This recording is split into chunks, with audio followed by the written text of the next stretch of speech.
Here we will see user-defined modules in Python. Any Python file with a .py extension represents a module, but not every Python file is designed to be imported as a module.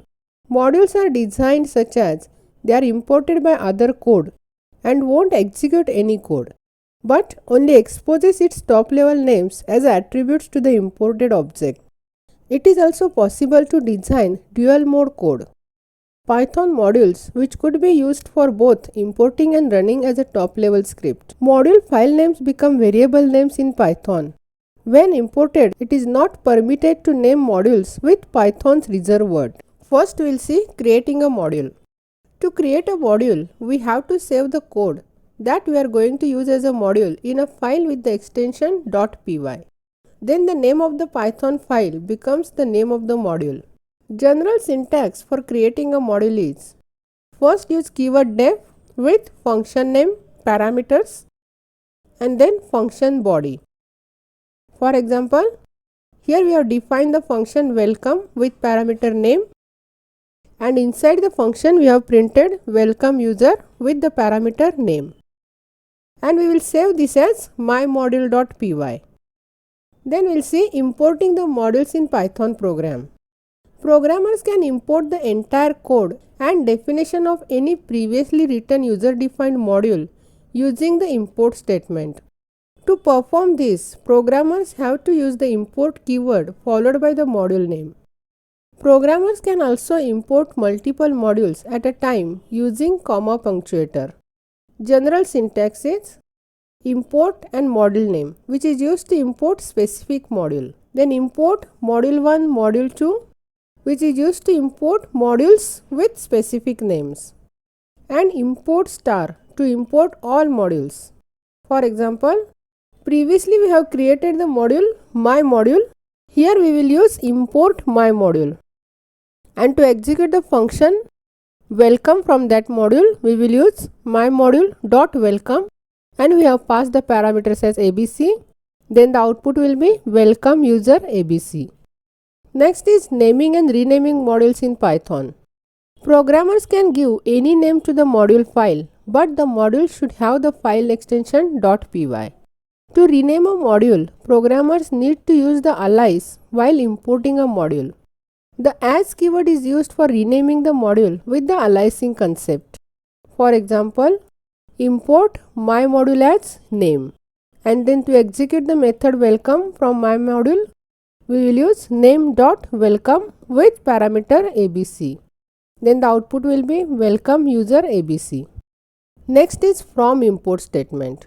Import statement will load all the resources of the module in the current working environment, also called as namespace. It is possible to import specific objects from a module by using this syntax. General syntax is from module name, then import function 1, function 2, etc. For example, here 4 functions are defined inside the module as add, which will return x plus y, minus, which will return x minus y, minus, which will return x minus y, multiplication, which will return x into y, division, which will return x divided by y.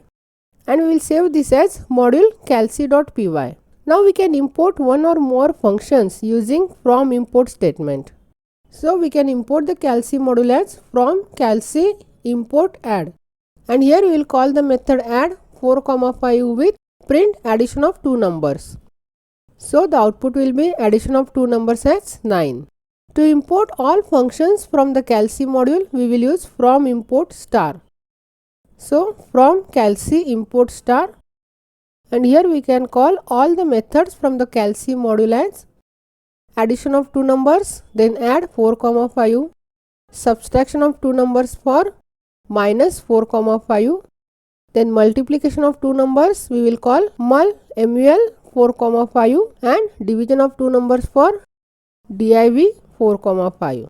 Then the output will be addition of two numbers is 9, subtraction of two numbers is minus 1, multiplication of two numbers is 20, and division of two numbers is 0.8.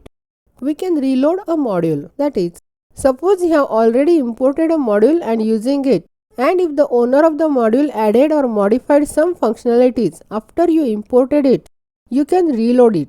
General syntax is reload module, where module is a required parameter, which is the name of the module that you want to reload. When reload is executed, Python module's code is recompiled and the module level code is re-executed, defining a new set of objects, which are bound to names in the module's dictionary by reusing the loader which originally loaded the module. However, the init function of the module is not loaded again. The old objects are only reclaimed after their reference counts come down to 0. The names in the module namespace is changed to new object if any. And other references of the old objects like names external to the module are not necessarily refers to the new objects and must be updated in each namespace where they occur if that is required. For example, import my module, and then we will use import lib, and then import lib dot reload my module, which will reload the my module.